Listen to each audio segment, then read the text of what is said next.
Jaguars, baby. And we gotta keep it hype. Keep it hype. Represent it for life. You know how we do it. Woo! Hey! Jacksonville Jags. We don't mean to brag, but when we on the field, we got it in the bag. Jacksonville Jags. You know how we ball. Best believe it. Got the people screaming out, Duval. Jacksonville Jags. We don't mean to brag, but when we on the field, we got it in the bag. Jacksonville Jags. You know how we ball. Best believe it. Got the people screaming out, Duval. Okay, Jacksonville Jaguars. Too much for your crew to handle. This video is brought to you by BetUS Sportsbook and Casino. And what is going on, everybody? Welcome into Club Jaguar, or should we call it Club Jaguar? Because it is really depressing times in here right now. Just wow. I can't believe just the way not only the 3-year tenure of Doug Peterson has really regressed, but just this 3-game period, we've been rapidly regressing each week in astronomical form. And we're going to talk about it all right here today on Club Jaguar. Appreciate you guys being here. And by the way, guys, this stream is powered by BetUS. We're going to get into some odds about halfway through this show when it comes to this upcoming Houston Texans game where the Jaguars are going to fight and claw their way into first place in the division when the Houston Texans will not know what's coming. Okay, they won't know what's coming.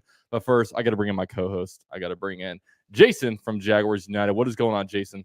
Not much. I'm going to try tonight to make a case to not panic just yet. That's my goal tonight.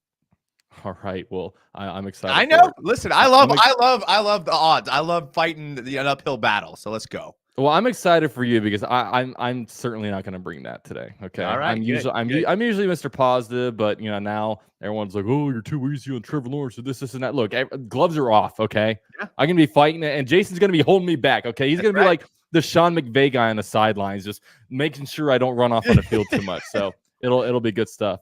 And by the way, guys, Jordan DeLugo is out today. So shout out to him. He's out. He'll be back next week. But we got to bring in our guy, Travis Holmes from the Duval Dive and Big Cat Country. What's going on, Travis? I am good, sir. I think I'm happy to be a second option. This is great. I feel very good about being what do they call it? Secondhand? Secondhand goods. You're the Mac Jones of Club Jaguar, dude. You're crushing it. Hey, I'm here for this. Let's go. Everybody was calling for you, and you're going to show up here, and let's see if you have a Bills-esque performance, or let's see which Travis comes out today. Okay, we're definitely excited. You're going to let me be Mac Jones? I can be a legend at the bank. I can be a certified clipboard holder. Let's go. Hey, I say on my show all the time that you're better than me, so please don't take any offense to the Mac Jones comments.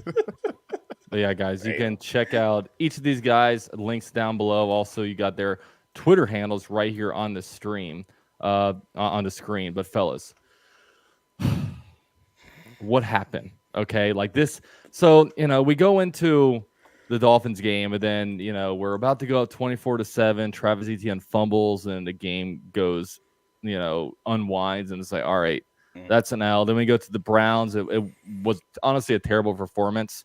And just when we think that Jaguars football can't get any worse, an all-time low. I mean, largest halftime deficit. They were showing up on the screen, the most consecutive touchdowns scored on the drive, and the Bills were climbing the all-time records in that sense. I mean, 34-3 at halftime that game was, and it was on Monday Night Football.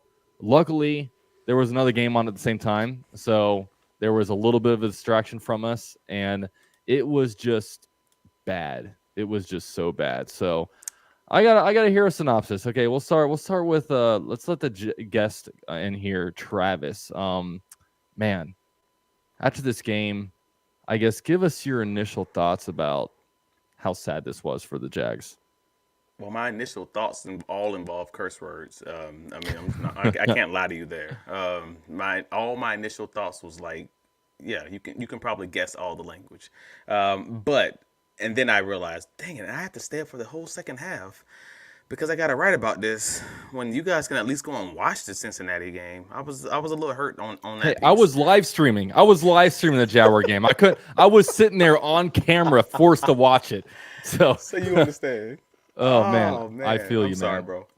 But no, but after that, like trying to get into it and having to go through the whole rewatch and looking at the film, and it was not worse because I don't think it could have gotten worse than just being those real pure emotions of just seeing your team be dominated in every way.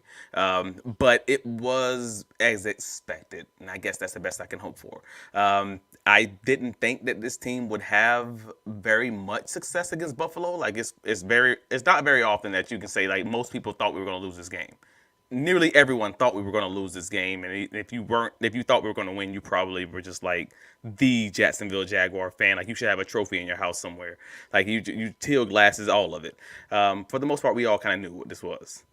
It was that every time we have a barometer, every time we have that measuring stick that we're up against, and we're like, all right, this is the one. This is what we need to see where we are. We always fail. We fall below that standard of what it is to be a good team. We kind of knew. So they beat us in all the ways, but it stunk because some of the stuff you can't do anything about. I felt bad for Ryan Nielsen. I'm going to be honest. I felt bad for Ryan Nielsen because he's doing this against freaking a mutant of a quarterback who hadn't even had to throw the ball all season for the most part.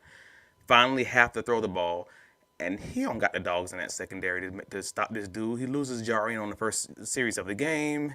He doesn't have Tyson. He doesn't have Darnold. He doesn't have Savage.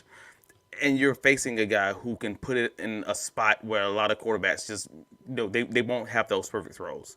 What are you going to do? Even when you call the right defense, the guys aren't playing what they're taught. Like we got Monteric Brown in the press jam situation, like in press jam alignment, and doesn't actually jam the receiver on Keon Coleman's touchdown. What do you do about that? Like that's so across the board, you got to flush that tape. And that's just defense. Offense is a whole nother thing that's just been weeks, months in the making, and that is a whole conversation in and of itself. Offense just stinks right now from high heavens and for multiple reasons. But I'll let Jason get your opinion in this thing. Yeah, let's hear it, Jason. All right, so like I have plenty of bad things to say about this team. Yes. I could go on and on and on. And in fact, I even have like tweets that Travis had that I just utterly disagree with. Not even going to go there. Not You even disagree gonna go with there. somebody? Why not? I mean, maybe eventually. Okay, cool.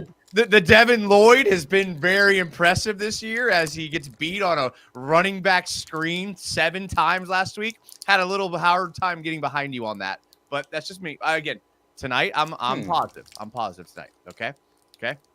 Hear me out, guys. Hear me out.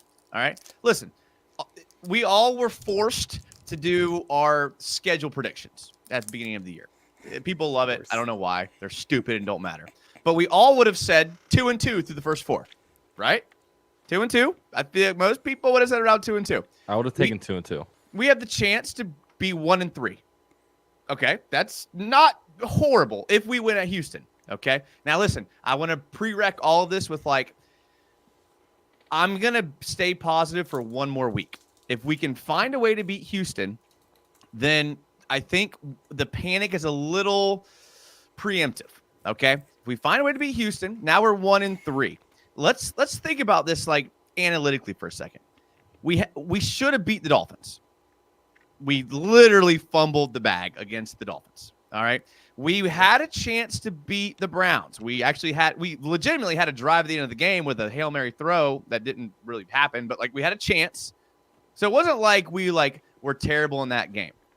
And then we went on Monday night and just crapped the bed. Here's the thing though. In the NFL, every team is going to have games where they crap the bed. Is it ideal that ours 3 in a row happened? No. Is it ideal that we lost 8 out of 9 last year? It's not ideal. But hear me out here. We crapped the bed on Monday night. The Texans crapped the bed last week too.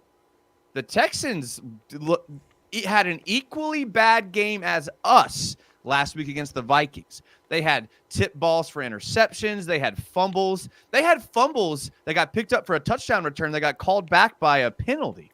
Like they were equally as bad as we were. So they also had a crap the bed game. So now we go into week 4 against a division rival who's in first place by 2 games. We have a chance to be 1 game behind if we win against a team that also crapped the bed last week. So if you kind of put it in perspective, if we can pull off a win against the Texans, who did not look good last week, now instead of 2-2, like we all said, we're 1-3 with a crap the bed game on our record, and we are like actually in a position where we could snowball some wins because we go to London. I'm just gonna say let's not smash the panic button quite yet. Now, if we crap the bed against Houston, I'm smashing the button with y'all. But let's give them one more week. Let's give them one more week to see what happens, and then let's make a fair evaluation because the NFL is full of parity. It's weird, and there's a chance we look good next week. And now the whole fan's perspective is different than it is right now. See, I hard disagree for me. And for me, it's really, really hard for me to be optimistic just because there are just so many levels to this failure that's going on right now. And it just seems like this whole trickle-down effect. I mean, first of all, like the players on the sideline just have absolutely looked like they have no energy, no juice. They're all just kind of sitting there like looking around, not seemingly knowing what is going on. And it really feels like Doug Peterson and this coaching staff are not coaching these players well. And that's especially on the offensive side of the ball. Like, I don't know what is going on right now. Like right now, I can't point to any part of this team that is actually doing good right now. And that's the concern for me. When I look at things, like this offense isn't playing together as a unit. And there's so many different things. First of all, Trevor Lawrence has not been playing good at all, and that's been really unfortunate. The wide receivers just are not showing up. They're not getting the separation that we want. And I think after last game, the thing that concerned me the most is like in weeks 1 and 2, I really did chalk a lot up to like the O-line sucks. The O-line sucks. But man, the first half of this last game, the offensive line was actually holding up pretty well. And Trevor kind of proved that he's a broken quarterback right now. Like, I am someone that truly believes in the ability and Trevor Lawrence's talent, but right now it's very, very clear that he's broken. He doesn't trust the coaching staff. He doesn't trust the players right now. Like, he is so skittish in the pocket, like basically a quarterback that's been abused. I mean, he'll be in there in a clean pocket, and his mental clock is so quick, he'll like spin into nobody. And, you know, it's been clear that even with a Doug Peterson, kind of something similar happened with Carson Wentz. Just the quarterback kept regressing and regressing. And I think we're seeing so many red flags from Doug Peterson. And even before that, you know, we're getting word that Doug Peterson and Trent Baalke just aren't vibing. And, you know, there just seems to be this organizational thing where it starts from the very top. I mean, it starts with the Jaguars just having, honestly, a sucky organization. And that there is a certain level of difficulty there is to overcome that. And then it's Trent Baalke, who has not been drafting players very well, has not been making very smart free agent acquisitions. I mean, right now, Aiden Hutchinson is number 1 in the NFL in sacks right now. And, you know, we were kind of say, oh, be patient. Eventually, Trayvon Walker, he projects to be better than Aiden Hutchinson. But guess what? He's just not. Okay, his drafting strategy just straight up isn't working for us. You have, you know, Brenton Strange out there making terrible plays. And you know, also you look at this defensive line. Like I can understand with Ryan Nielsen, like, you know, your cornerbacks and your linebackers are getting really, really hurt. But dude, this defensive line is not generating pressure. This defensive line is not getting any push. You know, Josh Hines-Allen has been disappeared the last couple of days. Devon Hamilton is nowhere. You know, I don't see Trayvon Walker. Eric Armstead, he's playing edge and he's just not effective. I cannot sit here and even point to anything that is going good for the Jaguars right now. And that's my biggest concern. And it feels like right now we're this beaten down team and that we're like 3-11, just trying to survive December until the end of the year. We're only in week 3. We have 14 games left, man. And we're already at this point where, like, I just don't think we can get any lower. And man, it's I don't know. I don't know how we can claw ourselves out of this one. So there's a lot in that. There was a lot packaged into that comment that I really wanted to respond to. Now I'm not even sure where to begin. But the first part, you spoke about Trevon Walker and Josh Allen, the defensive ends, not really getting home. Over the past 2 weeks, they played Deshaun Watson, who was a struggling quarterback, but who also can run the ball well. So they kind of didn't rush him well. And it was kind of a frustration with me, but I understood why they were doing it. Like they were only rushing 4 often, but then they wouldn't actually try to get home. They were just trying to make him throw the ball essentially. Like I don't know what they call it, like cage, cage technique. Contain. Yeah, contain techniques. Yeah. Like they when you watch the film, I'm sitting there looking at the PFF scores, and I'm like, how in the heck did they get such good grades? And then I look at the film, and I'm like, they're not even trying to get to the quarterback. And I'm mad at it. Like they should be sacking the quarterback. They should be pressuring the quarterback. And it's like, oh no, that's what they're told to do. They're just trying to contain the quarterback. They did the same thing with Allen this past week. So they're not actually trying to get sacked. So then you see them put up these blanks on the stat sheet, and it's like, well, that's what they wanted to do. And that stinks because that's, again, when Trevor Walker was drafted, that's what people used to always say. Hey, this is the scheme that they're running. They actually want him to just pressure the quarterback and push the tackle back and just play contain, and they're going to just squeeze the quarterback from all sides, and that's kind of what they want to do. So he doesn't have the stats that you'd want, but that's kind of what it is. But the interior pressure that was a great point by you, because I haven't seen much in the past 2 weeks for the most part. They have been better against the run, though. Passing game. I'm sorry. Yes. That's fair. That's fair. But, right, they have been. And just to reinforce your point, Tua is the Dolphins get the ball out faster than any team in the league. Right. So that's another team where they're eliminating the edge rush. Just to reinforce your point there, it's the 3 teams that we've played aren't teams where you're going to generate a lot of sacks because of the way you play them or their style.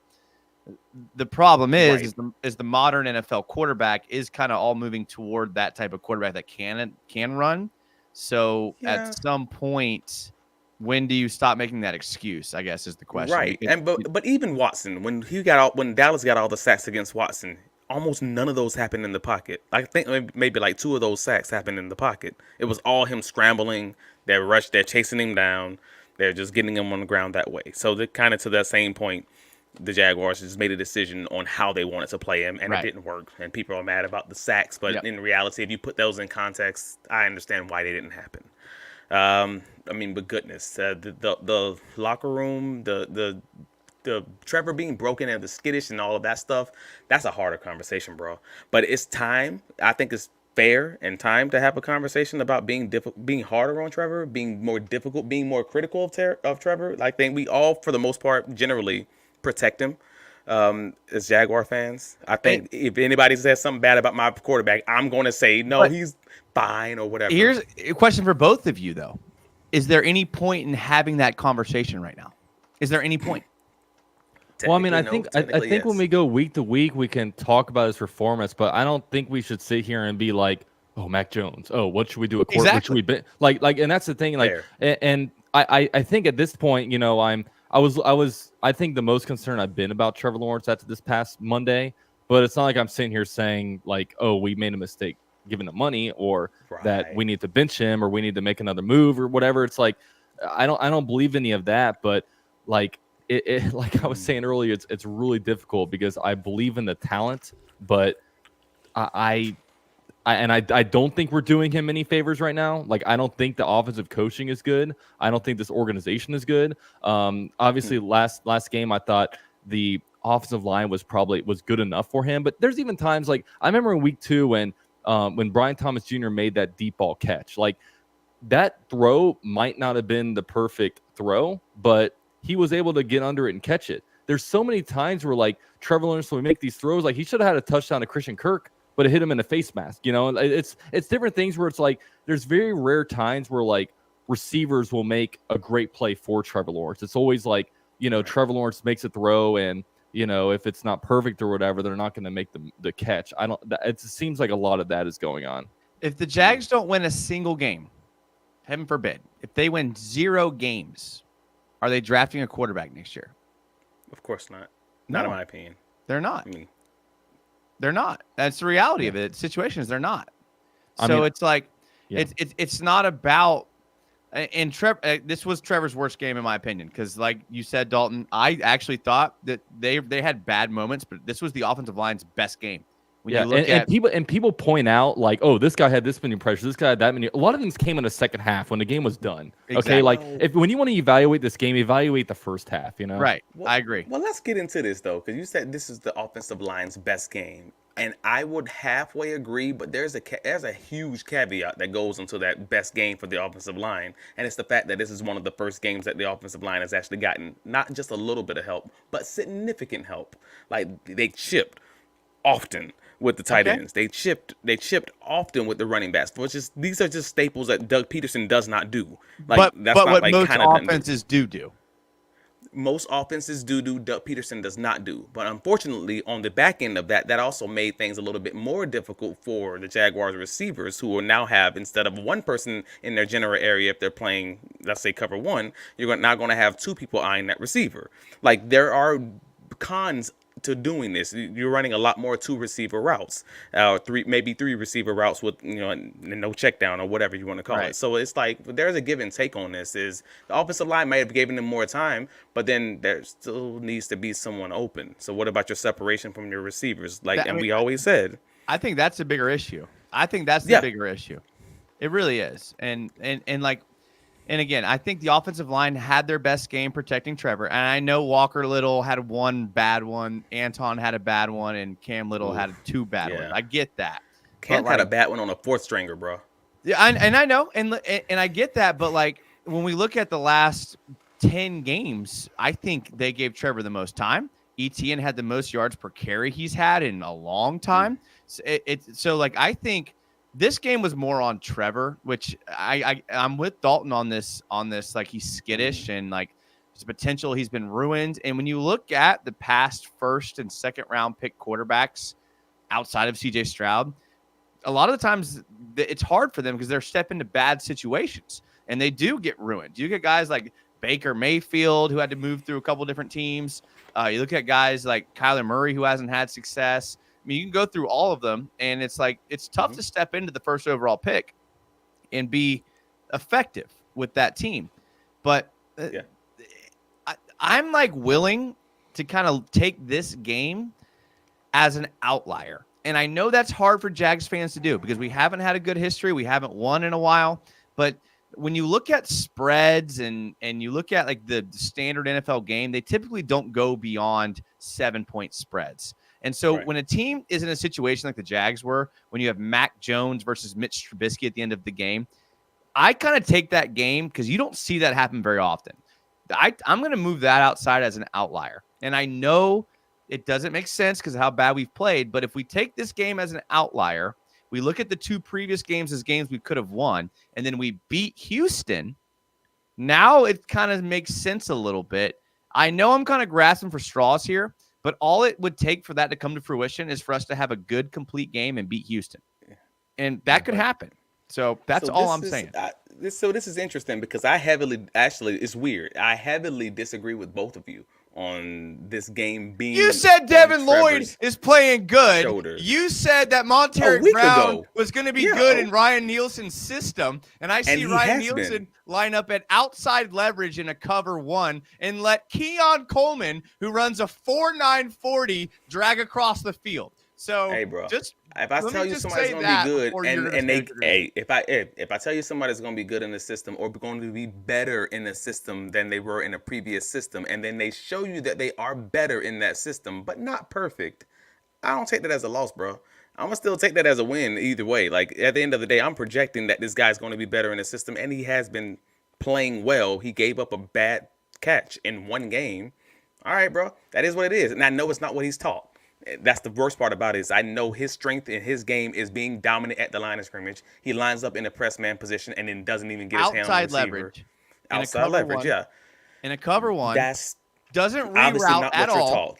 Yes. And I know that's one play, but you look at Devin Lloyd, he looks like the slowest player on earth out there trying to chase James Cook down the sidelines. And he literally looks like... I can only judge what a guy does on tape. And I said Devin Lloyd was playing well before the game. I said Monteric Brown was playing well before the game. I'm judging what they do. When I looked at the tweet tonight, it said 4 hours ago. That's all I'm going to say. Wait, what? It said 4 hours. I said Devin Lloyd was playing well? Anyways, all back to square one. All I'm saying is you guys are stating that Trevor was broken and that a lot of this game or most of this game may let rest on his shoulders, and that's where I push back a little bit. I'm And not I saying only that. say I'm not that. saying that. I'm not. I'm Okay, not you weren't saying that.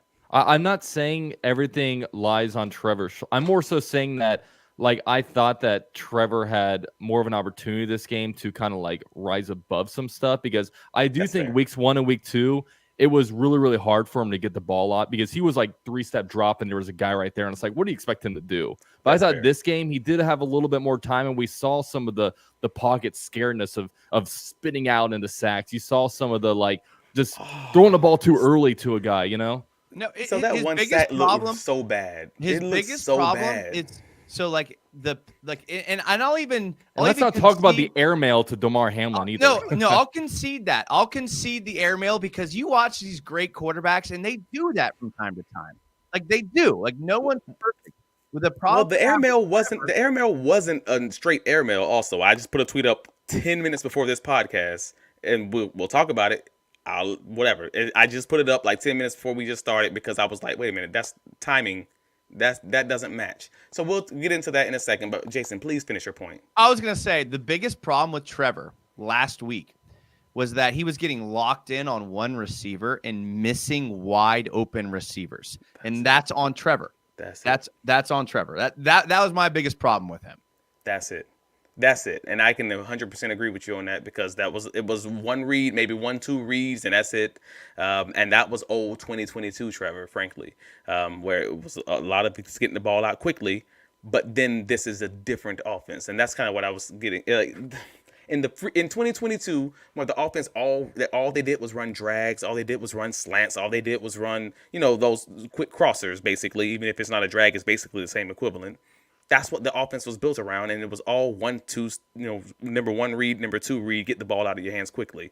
And Trevor built an entire his best year off of that. And this wasn't that.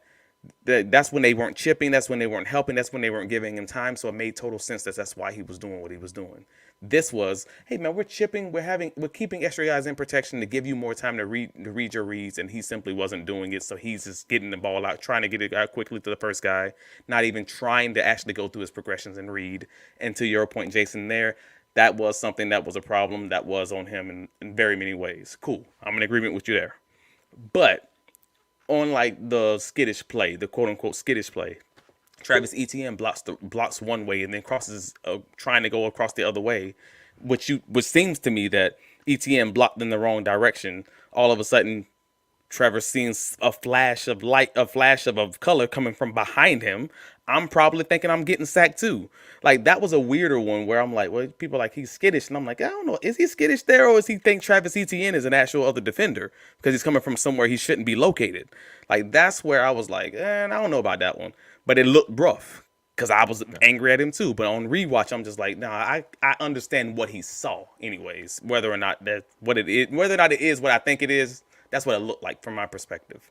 And the tough thing about Trevor Lawrence, I think right now, is that like there's so many things going wrong with his team right now. Like there's not many players doing like the big concern to me, and this is why like there's so much blame on the coaching staff, but I even think above him, Trent Baalke gets a lot of the blame. But the thing is, like everybody's regressing. Like everybody is having a worse year this year than last year, and when everybody is regressing, it falls directly onto coaching, and that's why. Yeah. With Trevor Lawrence gets so much heat and all eyes on him, but there's a lot of failure around him when it comes to individual players and just coaches putting him in a good position to succeed. And it's kind of has him a little bit broke right now. Not that he can't overcome it. That's why like we've seen renaissance of quarterbacks. Like one guy that I really want to get is like the Ben Johnson guy from Detroit, because look, Jared Goff is a very, very similar quarterback to a Trevor Lawrence, and everybody wrote Jared Goff off and when he was on the Rams. And look, when they traded for him, they gave up Matthew Stafford and they received 2 first-round picks for Jared Goff. Okay, so things can turn around, and I still 100% believe in his abilities, but I can also say that he's not playing well. But it sucks because there's so many things not going well right now. And it definitely feels like to me the Jaguars organization is failing Trevor Lawrence. It's really what it feels like to me. So like So I would like Dalton, Jason, where would you rank Trevor Lawrence in your hierarchy of issues with this team? Like GM, coach, offensive line, whatever, defense, whatever. Low. Where would you rank Trevor Lawrence in Low. that equation? Yeah, low. low. Like, for me, it goes from the top bottom. My order of blames. You know, it's like it's probably Shad Khan for keeping Trent Baalke around, then Trent Baalke, then Doug Peterson, then coaching staff, then players. I mean, that's honestly for me. Well, I mean, this kind of goes to I think where you're going, Travis, and maybe reinforces my point. Is like I was going to ask you guys, who do you blame more in this Buffalo game? Because like I said, weeks 1 and 2, we lost. It sucks, but we were in there, and we were like we should have won the Dolphins game. We didn't play well in the Browns game, but we had a chance there at the end. In this Bills game where we crapped the bed, do you blame the offense more or the defense more? Because I watched the entire game and I rewatched it, and the Bills had one negative play on offense where the running back tripped and fell behind line of scrimmage, and Josh Allen had 6 incompletions in the first half, with 2 of them coming on the last drive of the half. So 4 incompletions and 1 negative play. Do you blame we're sitting here talking all the time about the offense. Are you blaming the offense for this game more or the defense? That's a hard line. If you ask me to just say 2 words or 1 word, offense or defense, then I gotta say defense. If that's the pure answer, because you can't win if you're giving up freaking 34 points at halftime. Like, obviously. But if I'm more critical of the offense, that's why. I'm more critical of the offense because I acknowledge that the defense probably just don't got the dogs based on who they had available, whereas the offense still looked exactly perfectly anemic as they looked every other week since, I don't know, week 11 or 12 last year. They've still had the same issues, and I would feel more comfortable if I have a losing team that can score 21 points or 25 points or 30 points or whatever the number is, losing in a high score affair. I'd feel comfortable with that. I may even feel a little bit happy about that. I don't feel happy about having a team. This takes me back. This gives me PTSD, bro. This is where I'm at. Takes me back to old Jaguar times when there is no hope. There is hello darkness, my old friend. Like all that. Like that's where we are right now. If I can't score, what are we talking about? This is football. If we can't score, we can't win. I don't know. Yeah, and I agree Go with ahead, you. Dalton. I have so much to say about that, but Say it. You want okay. Get off your chest. Get off your chest. It's one thing if it's one thing if your defense is like sucking, but you've invested all of your free agency and draft capital in the offense. And like, okay, you know what? We're going to try to get into a shootout with you because we got dogs on offense. But we invested so much into defensive linemen that aren't even active scratches on the team. And then we go out and we draft one receiver and take these mid receivers on the offense, and you expect them to get into a shootout, and you want to see the offense perform when they've invested so much capital into the defense. I'm with you where I want to see the offense like get into shootouts, but Trent Baalke and this organization has been like, no, you know what? We're going to split up the capital, whether it be free agency, cap salary, and draft picks between defense and offense. So the defense has to hold a little bit of weight if that's how you're going to distribute your money and your capital. Yeah. And the defense gave up 1 negative play in the first half. And what do you expect the offense to do when it's 21-0 in the first half? They can't run their offense with ETN and Tank Bigsby and their 2 tight end sets because they have to score points quick. So I don't feel like you're comparing apples and apples when you're talking about wanting to get into a scoring match when your team has invested equally into the defense and they give up 1 negative play to the Bills. That's the only thing. Why did the team invest so much into the defense? Is because they felt they needed to rebuild that defense and they thought that their offense is going to be good. That's the piece that you're not acknowledging there. I'm acknowleding that. What do you mean? That doesn't justify your argument. That just means they're idiots.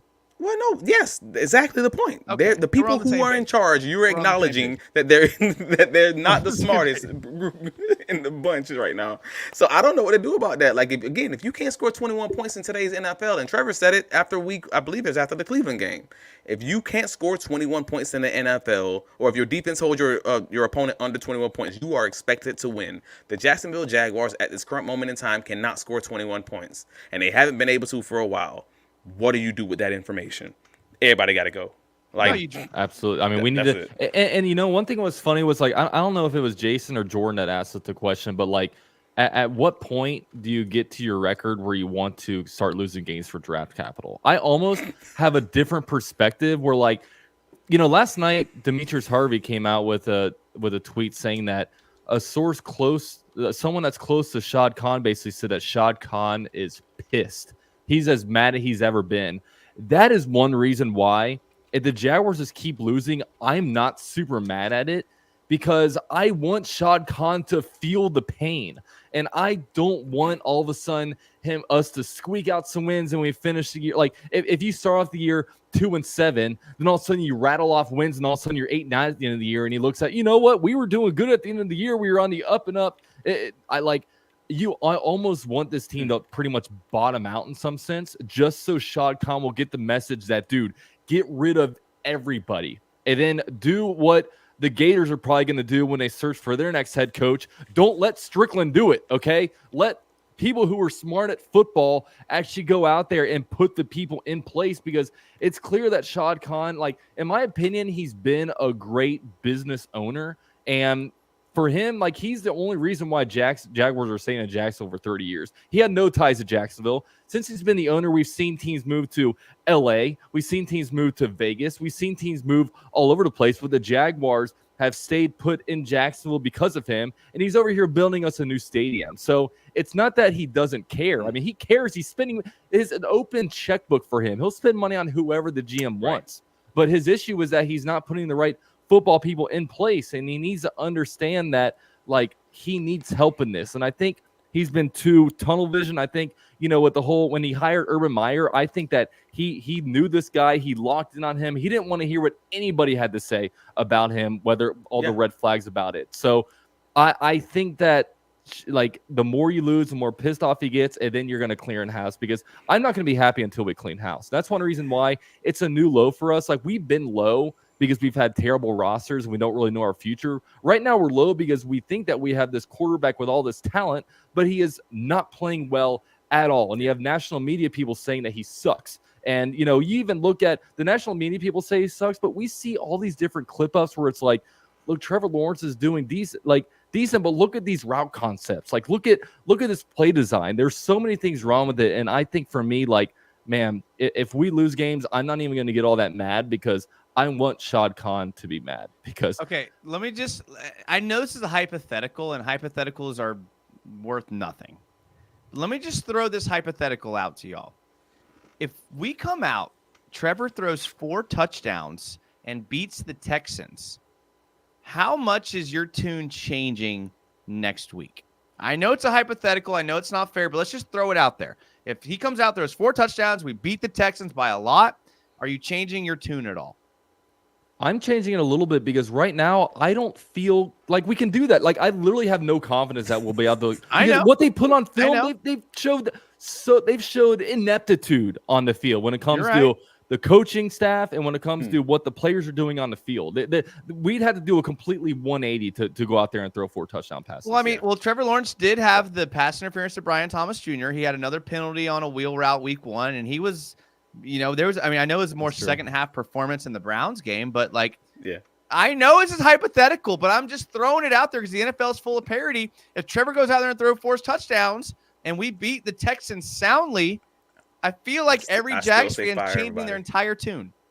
I still say fire everybody, but that's just me. And I know I don't watch tape. I don't watch tape in the same way everybody else does. And I'm not trying to toot my own horn. I just know. Same thing with you, Jason. Honestly, like, I know your mind and I know how you work as far as that piece is concerned. Like, I was fire everybody after week 2, but I was not going to put that publicly. But that's what my mind was already. I'm like, oh, y'all haven't figured this out. Like, I've seen this in practice. I knew what you guys have in the playbook. We can't even tell you specifics on it. And I'm just sitting there like, wait, why did you take that out of the playbook? What don't we see where you're struggling in this in practice, and that you don't even feel like you can run these concepts? Like, they're not running up the seams for the most part outside of a Christian Kirk play once a game. They're not running dig routes, and the one time they do run it, it's an interception. That's an overthrow because they can't seem to get the timing or the angle right, a la the 2023 interception against the Dallas Cowboys in the preseason. Same exact play to Calvin Ridley. We forget that was a quote unquote miscommunication interception, and all of a sudden they don't run it anymore the rest of the season. There's a conversation that's surrounding the communication between the receivers and the quarterback and the offense, the quarterback and the coach. Wherever that breakdown is happening, it is absolutely happening. And that miscommunication word that we all love to hate from last season, that we all attributed to Calvin Ridley, has not gone away. I don't know what to pick that up from, but I don't know what to do with that.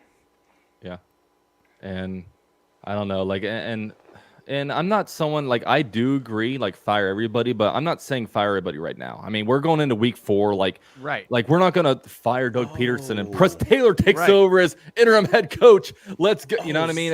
We disagree because I was actually saying fire him now. Yeah, I ain't gonna lie to you. I'm saying the only way I think that there's a possibility that Trevor Lawrence does throw 4 touchdowns is if they're fired and someone else installs another scheme and he actually gives them a working chance to actually do something. I think fire Trent Baalke right away, and then maybe that gives Doug Peterson a little more energy, because right now it feels like he's checked out. And there's been reports about a rift between him and Baalke. At least get rid of Baalke, because he's not doing anything right now besides collecting the paycheck, and he's sending his call scouts out, whatever he's doing. But we'll see if that gives Doug Peterson a little more pep in his step, and then you'll let him play it out and see what happens. And then come December, it's like, all right, do we need to fire him? And of course, Press Taylor's connected to his nipple, so he'll go with him. And then Mike McCoy will probably be the OC of the team. So I don't know. All right, one more hypothetical. Okay, let's I hear it. know, and I get it. I know hypotheticals suck, but let me throw one more hypothetical at you. If Travis Etienne doesn't fumble that football in week 1, are we saying the same things? Well, here's the thing. If he doesn't fumble that ball in week 1, we're probably feeling the exact same way we felt in 2023 in those opening games of the season, where the offense looks crappy, but we're fine with it because and we're those winning. fake wins. Honestly, I disagree. There's a big chance we're 2-1, honestly, if he doesn't fumble that. I mean, it's like you lost a game. You beat the Dolphins. You lost a game to the Bills, who are in everyone's power ranking as the #1 team in the NFL. And then you had a chance to beat the Browns at the end, and you didn't. You're 1-2. You're 1 game behind the Texans with a chance to beat the Texans and be tied for first. One play, 1 fumble changes every Jags fan's perspective on this team. That's why, listen, I'm with you guys. The panic button's close, but I'm not smashing it yet. I'm not smashing the fire everyone yet panic button. I'm not doing it because I just created 2 hypotheticals that could potentially happen. One with the Etienne fumble, which was should have not happened. And we all are thinking completely different. So yes, there's a chance where we need to fire everybody, but let's just not do it yet. Let's just give them a little more time and let's just see. That's all. All right, Jason, I'm going to give you an opportunity out here. Okay. So as we all know, these streams, I know what you're about to do. These streams are powered. These streams are powered by BetUS, as you guys all know. The Jaguars have a game on Sunday. 4 days away? The Jaguars play the Texans. Okay. The Jaguars are 6.5-point underdogs. Okay, which is very, very exciting. Of course, the Jaguars have a real opportunity to cover this spread right here. And like I said, powered by BetUS, 150% deposit bonus. If you guys go to BetUS, type in promo code YouTube150, like you see on the screen, you'll get a 150% deposit bonus. So, Jason, gotta ask you, is this juicy to you? Okay, the Jaguars 6.5-point underdogs, over under at 45. I want to hear you. Okay, I'm going to let you go first because, you've been kind of the champion over here. But last week, I think we all went over. Okay. Nope, not true. Did you take the over on point? Yes, okay, I did. But I did. You also picked the Jaguars to beat the spread and the Jaguars straight up. So we're not cutting you any slack. Okay. I still picked up a point on you guys. That's all I'm going to say. I did pick up 1 on you guys. That is true. But all right. Are you asking me as a Jags fan or as a gambler? I'm asking you. Well, we got to ask you as a gambler, okay? Because I'm getting people the opportunity here to get a sign up bonus, so they might put some money down. And of course, Jason, you're very, very expert status over here. Jaguars Bet United, I think you're being called now. So I let us know. mean, Where are you feeling on this? 6.5 point underdogs over under 45. You got the floor. Oh, I'm really torn here because again, I'm trying to stay positive here as a Jags fan. I am very torn here. But you're asking me as a gambler, right? I am. As a gambler, I'm taking the Texans winning, covering, and the over.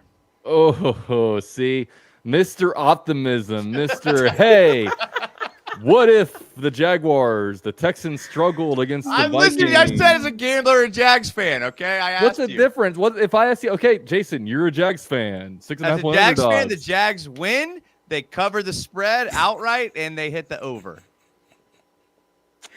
That Jag fan gonna be homeless, bro. This is oh man, this is weak sauce. Okay, well, we'll go to you, Travis, as a gambler, Jags fan, whatever. I don't know if there's any difference, but okay. What? Give me your take. 6.5 is a spread.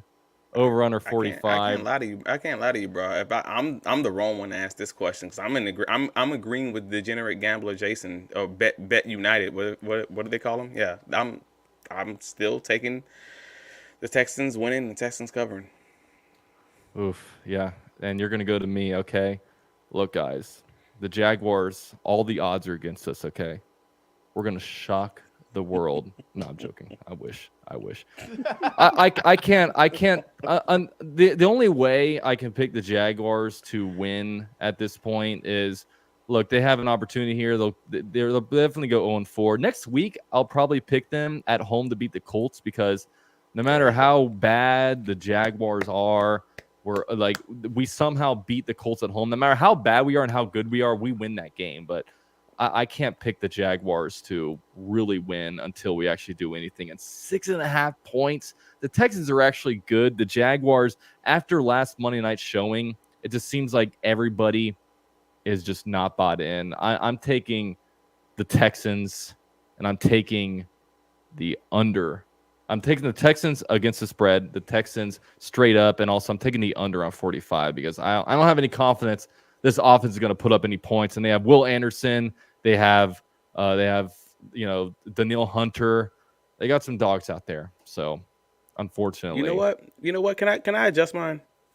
Let's hear it. I think I disagree with myself now. I just looking at the fact that they barely beat the Colts. They struggled against the Bears, and the Jaguars are a team that that they will look down on. I could see the Jaguars covering this. Like, I don't know that they win, but I could see them covering 6.5. So are you as a officially? gambler? As a gambler, I would make that bet. Are you officially making your Club Jaguar amended change too? Yeah, man. I think that's official. Dang! Okay, Look so at Dalton, that. I was going to ask you because you said you take the Texans against the spread. Do you mean that they're going to cover 6, or do you think they're not going to cover 6? No, I'm taking them to cover. Yeah. You know what? I was going to bring that up. That Travis brings up a great point. They beat the Colts by 2, and they beat the Bears by 6. Yeah, neither of those teams look good. Yeah, the Bears are awful. They got blown out by the Vikings. Yeah, something to think about. about. And the Colts aren't good either. I mean, we're talking about, like Anthony Richardson is making some awful interceptions. He has not looked good at all. So yeah, it's an interesting point. And they definitely probably will be looking down on it. I think every team from here on out will probably be looking down on it. They struggled against that Nielsen defense. They struggled against all the phantom pressure that they would show at the line of scrimmage. Hey, at least and I say Nielsen defense. Sorry, the Brian Flores defense for the Vikings. They struggled against that. Houston did last week, and I'm like, Nielsen does that a lot too, showing the phantom pressure and then bringing a guy, bringing the slot corner from the other side, or things that double A gap blitzes and things of that nature. If they're watching film and you have to believe that they are, after having the Bears put Stroud under a lot of pressure, having the Vikings follow that up and put him under a lot of pressure, you have to believe that the Jaguars are going to blitz the heck out of this guy and make him show that he can find a way to beat pressure. Good thing Monteric Brown can cover a drag route from Keon Coleman, so we're all good. We're all good. Right, exactly. We should be good to go there. Yeah, yes. We should be good. We should be good because we showed that on film too. We also showed Devin Lloyd. We showed Chad Muma not be able to cover a single running back running a wheel route four That's true. times against our offense. That was their third string running back, wasn't it? Yeah, that's I fair. don't think I ever want to hear a Jaguar player flex about putting on weight anymore. Whenever players are like, "Oh, I put on 15 pounds of muscle," they always look slow as shit. Who told them to put on all this weight, man? To be all this old lumbering team, man. Like I'm pretty sure. Like, and again, I'm 35. I'm pretty sure I could beat Devin Lloyd in a foot race right now. I'm pretty sure. After watching what I just watched, I'm pretty sure you line us up on the blocks.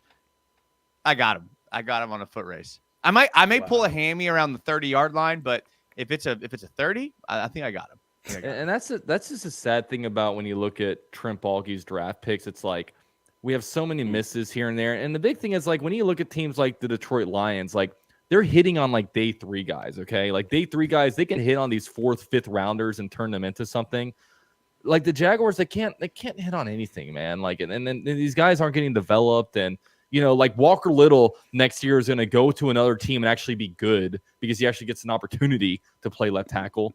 I'm telling you, he'll go somewhere next year and be good. That one I'm not on board with. I'm telling you, he may be reasonable on the left side. I don't know. On the left side, yeah. On the right side, he's a different player. When he kicks his left foot out, he's going to be much better at blocking attack DN than when he kicks his right foot out and just gets absolutely. Bro, I guarantee you, if he started this year over Cam Robinson, he'd be doing better than Cam Robinson.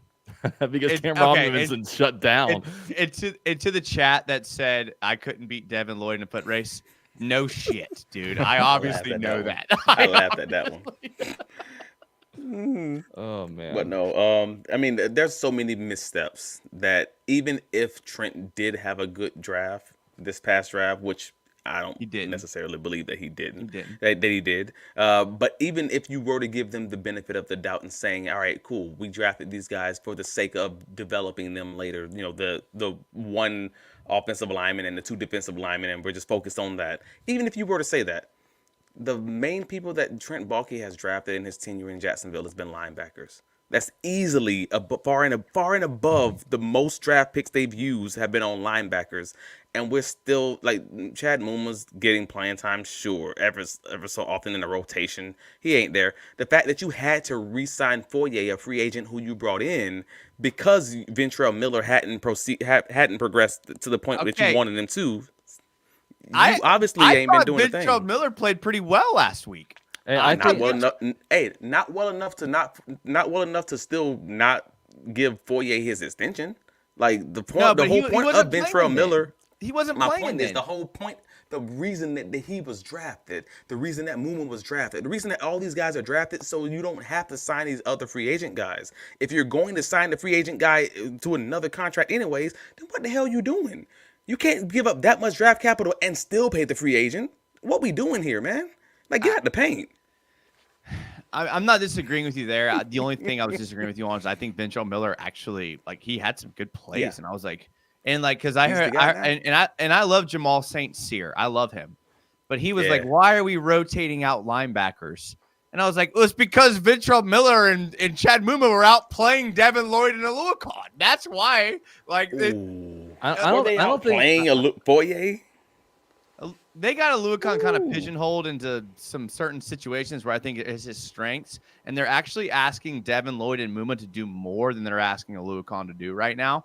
And unfortunately, Muma and Lloyd are not doing their job.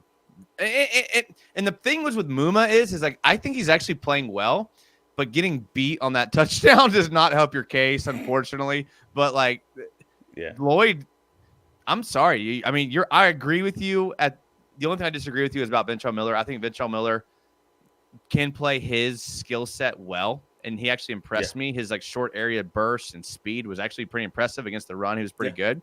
But when you are in man defense, and Travis, you know this, when you're a man defense team and like that's your identity, which is great. We have an identity. Like teams are going to run the wheel on you all day. And we couldn't. I had a show last night where I had a 5-play folder of the Jags not being able to stop the wheel route. And that's like what offenses do against a man defense. So I love Ryan Nielsen, but you got to prep your guys to stop that because they scored like 3 touchdowns on wheel routes. Yeah, and some of them weren't close. Chad Moon was flat Weren't- foot. Neither 10 was yards Devin off. Lloyd's. Neither was Devin And Lloyd's. I'm like, I don't understand how you not moving, bro. I mean, you look like Antonio Johnson out there trying to cover a tight end. Like this was not good. Speaking of Antonio Johnson, how are you flat-footed 10 yards off the line of scrimmage with a tight end running right at you? Don't get me started on Antonio Johnson. I don't All, understand. all I know is that there is no person that likes Ryan Nielsen more than Trent Baalke in his 8 linebacker rotation that he has going on here. So That's fair. but yeah, That is it's fair. it's definitely rough times out here. And you guys mentioned the safety play also. Antonio Johnson and Andre Cisco, I think, are having pretty rough years. I know everyone was on the pay Andre Cisco train, but man, They ain't on that train now. That thing derailed. Like, I don't care if he can't cover. Like, I know he led like college when he was, where was he, in New York? Syracuse. Syracuse. I know that he like had a lot of interceptions. I don't care that he can't cover, but like, you brought him in to be like a tackler, and this dude is missing more tackles than if you ran me out there in my first game in the NFL. It's like, how are you missing so many tackles? And Antonio Johnson never once as a pro showed us anything that was like, oh yeah, he can be a starter. We just anointed him as a starter. He had maybe 3 games at the end of 2022 where he like was okay, and then we're like, okay, he's the starter now. And he's yet to be a guy that's been like a bona fide starter. And maybe that's why they brought in Savage. And I'll give Travis a little bit of credit there, because he did talk about how bringing back Savage and Cisco and Wingard was going to help the team eventually. But the current guys we had now, we all had slated as starters, and Antonio Johnson. And I hate to tell you guys that love this Trent Baalke masterclass, Jerry Jones had a play where he was abysmal, and Trey Prince gave up a touchdown. So this masterclass, maybe not so masterclass. It was supposed to be a masterclass of development. And we're 3 weeks in, and they're like, oh, they're not developed. That's the whole argument of all Trent Baalke classes, because if you say it's the development class, then you never have to pay the fee for it. Like, you never have to pay the cost, because you're just looking 2 years in the future. Javon Walker, he's our Exactly. That's exactly my point. No, we're good. We've had years of him, and he's developed perfectly. Yeah, good pick. Yeah, I love picking these players in these drafts where in the rookie year you're healthy scratching 3 out of your first 5 picks. That's great drafting. Thank you. I'm sorry. I don't mean to divert. I know we're late here. I wanted to pick Travis's bone here for a second. Okay. I'm sorry, Travis. I even texted Travis. I was like, I'm going to try. And I am still trying. When you told me week 2 that Mason Smith was a scratch because of his run defense liability, do you still stand by that now? Yeah. Why don't I? Why wouldn't I? Why would that change? Because now he's not. Tape was what it was. He's been a healthy scratch 2 out of the first 3 weeks. Your second overall pick. You're going to sit here and tell me that there's no animosity between Trent Baalke and Doug Peterson when you're scratching. He wasn't a healthy scratch last week. He played. He played well. Week 2. He played last week. I'm talking about against Buffalo. He played. He was on the field. I think he had the only hurry on Josh Allen. I didn't even notice. He had like a hurry on Josh Allen. Yeah. Did you notice anybody on the D line? Like the average depth between defensive linemen and Josh. I saw this stat. It was like ridiculous. It was ridiculous. Nobody hit the league average. Nobody was close to the league average as far as rushing the passer. And it wasn't fun. Wild. But again, they were playing cage technique on the edges. So that's what I was saying earlier. They weren't trying to rush from the edges. So the only pressure you were going to get are the 2 interior guys, and they just weren't close. Like, and also in the past, like the Jaguars, one reason why we've been good against Josh Allen is because we've been able to kind of play like he doesn't play as well against like a soft zone defense, which is what we used to run. But he generally picks apart man defenses, and especially man defenses when you're out there playing Monteric Brown and whoever else is going in after. Like, yeah, we have Trey Prince and we have Christian Braswell, and we have these guys running out here. I mean, it's a mismatch. It definitely is. It was a mismatch, and even when we played zone, he just marched down the field and still like nickel and dimed us, because even like we rarely play straight zone, and by straight zone I mean a real cloud zone coverage that's not a zone coverage that turns into man essentially, and that's what playing against Josh Allen requires. So again, that's what goes back to what I was saying earlier. Sometimes you just go up against a team that is a buzzsaw. You go against a team that schematically is not what you want to do on your defense, and it made Ryan Nielsen reactionary. That's the best way I can say it. Ryan Nielsen is a defensive coach who is normally the aggressor. He is normally the guy who says, I'm going to play this defense, and you're going to have to find out a way to react to what I'm doing. And this was different. This was like, oh no, I have to play zone or he is going to destroy me. I don't have the dogs back there. All these reasons. It sucked. I actually do agree with that, Travis. I actually do. I actually think that was well said. That's so cute. That's so sweet of you, Jason. All right, guys, we're gonna. I am with you there, because when I went back and watched it, because I'm watching it as a defensive coordinator, I'm like, bro, get out of man, dude. Like, you're getting torched in man, and it was just like he didn't mix in barely any zone in the first half, and the second half he was like, all right, we'll mix some in. And by then it was like the 4-minute offense, and it was like, yeah, I mean, he just doesn't have the dogs right now, man. And it is what it is. Good thing we signed Tyson Campbell to that big extension. Good thing. Yeah. I mean, I was saying on Twitter, man, he changed his number to number 3 for the amount of seasons he's been injured in his 4-year career. Okay, I can tell you honestly, I read that tweet out and about. And I actually laughed out loud at that. I was like, that was actually a good one, Dalton. I was a little bit worried I was going to put that out and people were going to like cancel me, because sometimes on Twitter I just don't say the right things. But luckily it didn't get too much flack. Okay. No, I laughed pretty good there. You I better laughed hope he didn't see that, because he gonna see you next year. He gonna have a word with you, bro. I have discovered I've been blocked by certain Jaguar players. So oh man, for sure. Tyson Campbell's gonna have it. Understand that they read everything. Yeah. Those guys know. Like, well, if you're not talking search to those themselves. guys, you'll talk to their friends and their family, and they'll let you know. Oh, Tyson Campbell's going to be a YouTuber next year, so it doesn't matter. That's why, like, I don't think I could. He's not going to be on the Jags. He's going to be a YouTuber, so we're good. He's gonna be like Jamal Agnew. We can have him on the show next year. That's why I don't want to have like a media pass or anything, because I really don't want to face these players because it's kind of, because one time I was, as a fan, I was getting pictures with the players, and the one guy's like, I've seen your YouTube channel. I'm like, oh shit, like I need to like not talk shit about these guys. So some of them might actually notice me. Hey, I did a shot of gin with Blake Bortles, and everything's been good ever since then. So I think you're good to go. Well, Blake Bortles definitely doesn't search his name. Okay, like I don't think like he's off all the social media. He's not into that stuff. Hey, I won't stand for any Blake Bortles slander. So if you're thinking about it, don't even do it. I do love Blake. There's you got no two reason to slander UCF him. guys No, here. he's not on the team. Yeah, I mean, And you got two UCF guys here, man. You got two UCF guys here. We ain't gonna slander him. Exactly. Hey, man, if he was still on the Jaguars, I'll slander the hell out of him. I ain't gonna lie to you. Like, I'm a UCF guy, but I'm a Jaguar guy first. I would like to see Travis ask a few more hard-hitting questions. Like, can we do that while we're here? Like, maybe dig in a little bit, maybe. You want Travis to ask some hard-hitting questions? Yeah. You want me to ask some hard-hitting questions to you guys?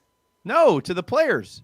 Oh, okay. I thought you meant us. I'm like, well, I was so confused. I'm like, wait, what's my happening bad? here? That's on me. All right, cool. No, I don't mind asking hard questions. Ask Tyson Campbell about the number change for me. I mean, he did a whole interview about that one, but that's fine. Yeah, sure. No, I ask him if it was true that he switched it to the amount of years he's been injured on the Jaguars. So that's not a hard-hitting question. Oh, okay. That's just more of a dig. Like, that's different. Okay. Yeah. You know what? I'm not trying to. I don't want. We're not. Club Jaguar is going to be the reason Travis gets his media pass revoked. Okay, Jason? No, you know what? Let's do it. Let's do it. Come on, Travis. Get in there and ask.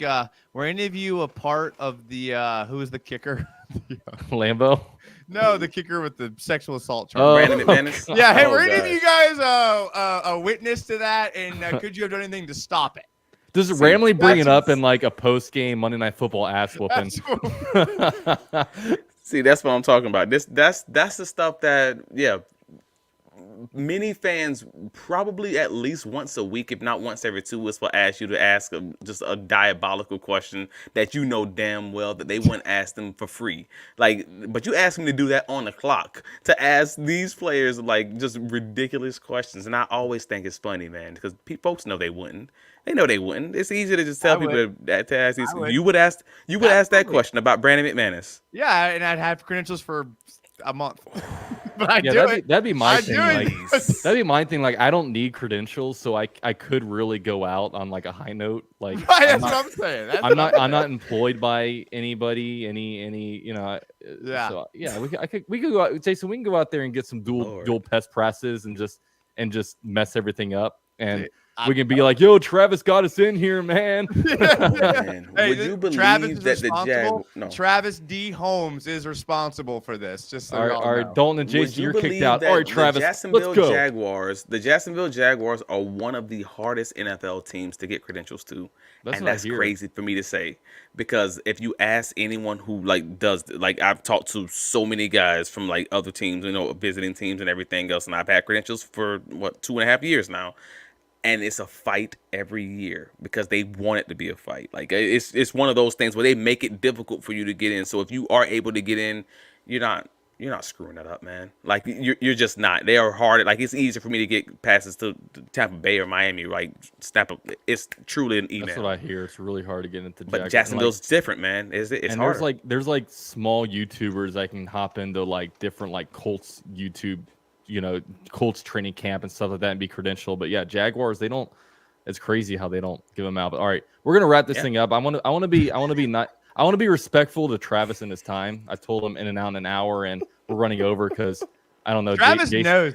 Travis knows the deal. Jason just wants we do 2-hour pods on Jaguars United. Speaking of Friday, I got you. I just don't want. I feel like Jason is doing a tug of war with Travis and his wife, and it's I can't help it. I have a problem. I'm trying to fix it. I can't.